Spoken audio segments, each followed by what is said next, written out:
Welcome to Cornell Cooperative Extension's Choose Local Fish, Local Seafood Cooking Demonstration videos.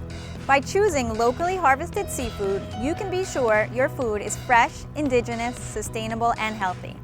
Choosing local seafood is more important than ever right now as the recent pandemic changes life as we know it.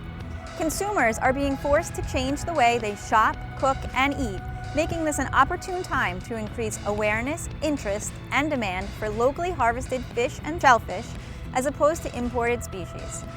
Choosing local seafood ensures that your food meets the highest standards for safety, freshness, and sustainability. Your purchase supports the local economy and fishing communities left reeling from the effects of the pandemic.